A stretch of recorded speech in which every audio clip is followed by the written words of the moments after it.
Okay, hello everyone. Welcome back to science class with Miss Rahayu. So for this session, we will have the mock exam 2 preparation, science exercise 1. So as usual, you can take your paper and take notes for the explanation. Okay, so let's get started from number 1. Okay, here we have some students are investigating if the mass of a vertebrate affects the heart rate of the vertebrate. They make their predictions, ya. Alan, the larger the mass of the vertebrate, the lower its heart rate. And then heavier vertebrates have a higher heart rate. And also mass doesn't affect the heart rate of a vertebrate, ya. So Alan, Daisy, and Malti have their own predictions. And the students conduct research on the heart rate of some vertebrates. The table shows their findings, ya. Jadi setelah tadi memiliki prediksi masing-masing bahwa ada yang menyatakan bahwa semakin besar masanya, semakin rendah heart rate-nya atau denyut jantungnya. Kemudian ada juga kata Daisy, semakin berat, semakin tinggi heart rate-nya, dan kata Malti tidak dipengaruhi antara massa dengan heart rate. Nah, di sini ternyata datanya, di sini ada vertebrate, ada mass, sama ada heart rate-nya. We see elephant have 5,000 kilograms and the heart rate is only 30, ya. Hen 2 kilograms and the heart rate is 312, and rat 0.2 kilograms and the heart rate is 420. So whose prediction is supported by the findings? Ya, jadi prediksi yang sesuai, ya, yang sesuai dengan data itu adalah prediksinya Alan, bahwa semakin besar masanya dari vertebrate-nya itu heart rate-nya semakin kecil, ya gitu ya. Jadi ini menghubungkan antara prediction dengan data, ya. Okay, next question we have the question about human defense mechanisms. Yeah, the human body has its own defense mechanism to fight infectious disease. Draw a line to match each defense mechanism to its function. So this is the chapter about disease. Yeah, there are defense mechanisms such as acid in the stomach, mucus, and also skin. Okay, let's review. Yeah, so our body has its own defense mechanism to fight disease such as mucus. Usually, we find the mucus in the respiratory system, yeah, for example, in trachea. And then for the skin, also it's include to mechanism, yeah, to prevent the pathogens entrance our body. And also we have acid in the stomach, ya, atau asam lambung, ya. So if the pathogens like bacteria or fungus enter our body, so especially through the digestive system, so it will kill by the stomach acid, yeah. So the correct match, yeah, the correct function of the defense mechanism is for acid in the stomach, it kills pathogens that may be found in food or drinks. And then for the mucus, trap pathogens from the air that is breathed in. And also skin, the function is to prevent pathogens from entering the body. Yeah? So these are the correct functions of the defense mechanism. Okay, the next one, number 3 and number 4 is little bit related, yeah, is about the physical change, yeah. So we have, for number 3, we have about the evaporation and the condensation. And for number 4, it's about the reversible and irreversible change, yeah. Okay, let's see for number 3. We have the evaporation and condensation, where the evaporation process, where the liquid change into the gas, and also the condensation is the change the from the liquid, sorry, from the gas become liquid. Yeah. So, which is the correct answer? Is it chemical and irreversible, physical or irreversible, and physical and reversible? Yeah. Okay, so let's see.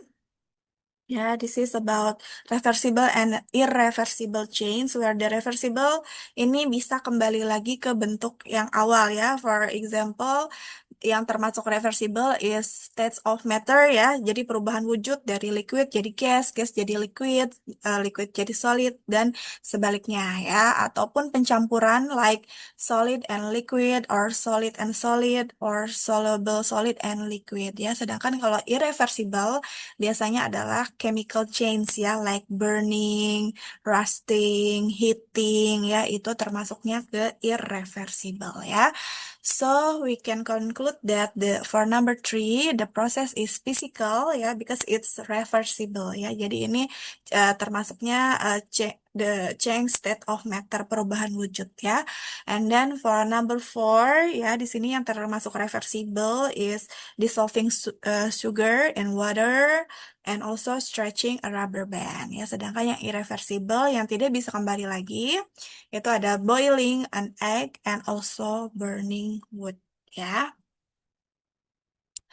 Okay, next questions ya. Number 5 and 6 is still in the same chapter ya, about a chemical reaction. Yeah, number 5, the sign of chemical reaction, and also number 6 also about the chemical reaction also. Yeah.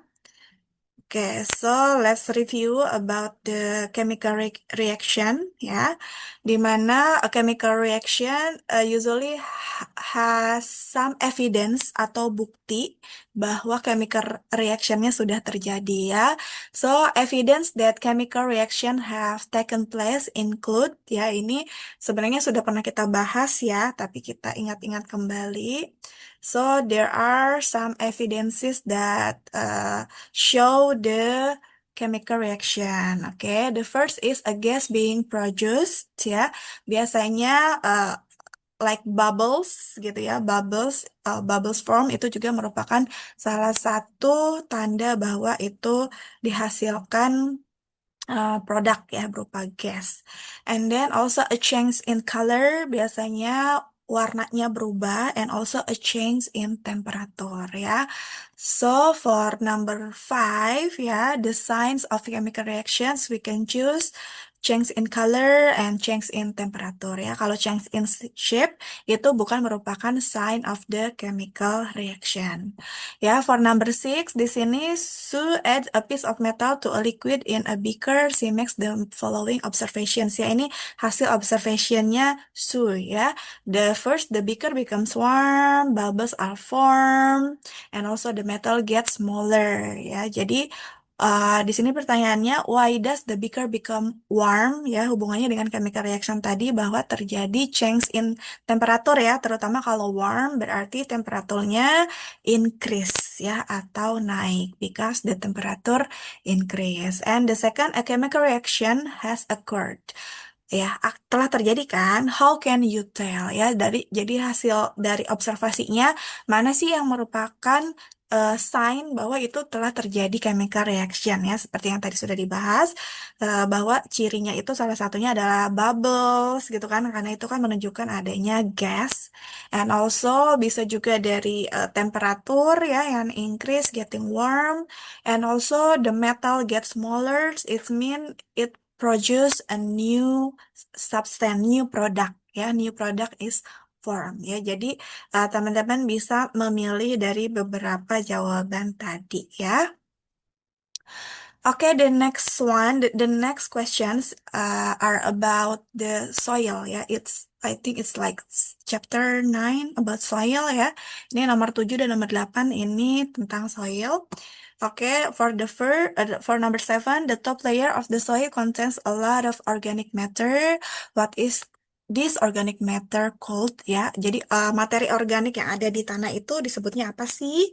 And also for number 8 is classify the types of soil ya.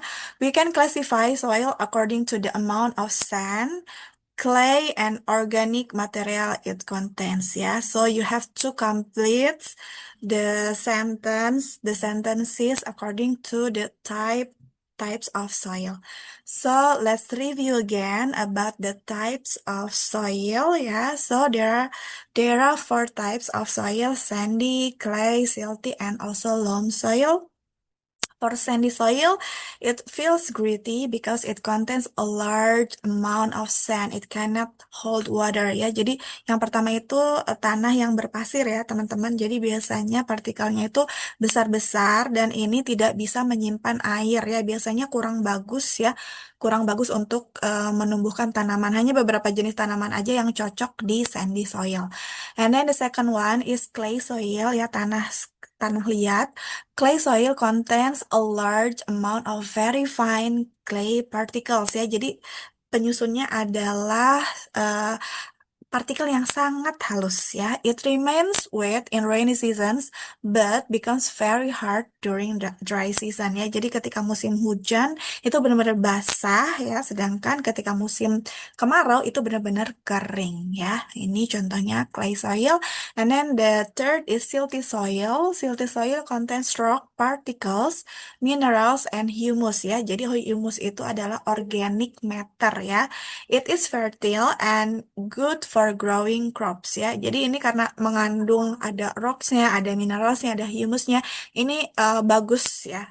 Bisa digunakan untuk menumbuhkan tanaman ya. And the fourth is loam soil. Loam soil is a mix of sand, silt, and clay. It is the most fertile and ideal for growing crops because it contains a lot of humus ya. Jadi tadi di silty soil humus juga ada, tapi kalau di loam soil humusnya lebih banyak ya. Makanya yang loam soil ini adalah tanah yang paling subur ya untuk menumbuhkan tanaman gitu ya. So, for number 7 and 8 ya, jadi di sini organic matter ya, organic matternya itu kita sebutnya sebagai humus ya. Tadi contohnya humus itu berasal dari makhluk hidup yang sudah mati, contohnya kayak daun-daun yang membusuk ya, itu nanti akan membentuk humus ya. And then we can complete the sentences about the types of soil. Yeah, the first sandy soil is made up mostly of sand ya pasti ya karena dia kan sandy ya berpasir ya dimana it's very loose ya tadi jadi nggak saling nempel ya dari si partikel-partikel sandnya. Kemudian yang kedua, clay soil contains a large amount of very fine particles ya. Seperti tadi disebutkan bahwa partikel-partikelnya itu sangat halus yang menyusun clay soil ya. And it is so sticky ya, terutama kalau di musim hujan ya. Silty soil contains more rock particles, minerals, and also humus ya. Jadi ada humusnya tapi memang nggak banyak, nggak lebih banyak dibandingkan loam ya. And the last one, loam soil is a mix of clay, silt, and sand, and it has more humus than silty soil ya. So these are the correct sentences for the types of soil. Okay, for number 9 is about the scientific inquiry, yeah, or when you doing an science experiment, yeah, usually you have to do the fair testing, and then you will have like identifying and classifying, yeah, and so on, yeah. So you have to match the type of scientific inquiry and its example, yeah. Okay, so this is the correct match ya, where fair testing for the example is give to plants the same amount of water but different amounts of light ya. Jadi di situ ingin mengetahui pengaruh cahaya terhadap pertumbuhan. Jadi airnya sama gitu ya, jumlah airnya sama, tapi jumlah cahayanya dibikin berbeda karena ingin melihat pengaruh cahaya terhadap pertumbuhan, for example. And then for pattern seeking, yaitu pola, for example, notice that plants near windows grow faster ya. Misalnya kita bandingkan yang dekat dengan cahaya dengan yang tidak terkena cahaya gitu ya. And then in identifying and classifying, you have to group ya, mengelompokkan ya. For example, your sort leaves into group based on their shape ya. Misalnya macam-macam bentuk daun itu kan ada yang daunnya bentuknya panjang gitu ya, atau yang bentuknya kayak jari ya, itu kita bisa kelompok-kelompokan. We call it as classifying. And then research ya, research di sini dalam artian kita mencari teori ya, mencari data yang berhubungan dengan eksperimen kita ya. For example, find out from books how plants make food ya. And observing over time, for example, is measure how tall a plant grows each week ya. Jadi ini biasanya dalam science eksperimen ya, kita harus menerapkan yang namanya scientific inquiry ya, untuk apa, terutama untuk fair test. We conduct a fair test yang fair gitu ya, yang bukan akal-akalan gitu tesnya. Okay, the last one for exercise one is about the properties of gas ya. Jadi di sini ada when air is pumped into a basketball, the basketball becomes larger in size.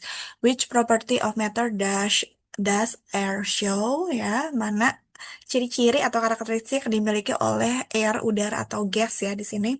And also state one other property of air which shows that is matter ya. Dan juga berikan ciri yang lain, properti yang lain atau karakteristik yang lain yang dimiliki oleh gas atau air ya. Jadi there are properties ya of gases. For example, they have no definite shape or volume ya. Jadi mereka nggak punya shape, bentuk atau volume yang tetap gitu ya. Jadi mereka menyesuaikan dengan ruangannya, completely fill their container ya, ruangannya, apa tempat mereka beradanya. And also the particles are very spread out and always in motion ya. Partikel-partikelnya itu benar-benar berjauhan ya, low density, densitasnya rendah, dan juga highly compressible due to the space between partikelnya, jadi bisa dikompres easy ya. Nah, ini adalah beberapa properties dari gas ya. So for number 10 we can answer that the property of air like matter has mass ya, karena dia ada masanya ya, and also matter occupies space ya, menempati ruang ya. Sedangkan untuk properti lainnya, salah satunya adalah the air or the gas can be compressed ya, atau bisa dikompres. For example, di sini basketballnya diisi dengan udara, ataupun si udaranya bisa dikeluarkan dari bola basket ya. Okay, so that's it for our discussion for exercise one. Thank you so much and see you.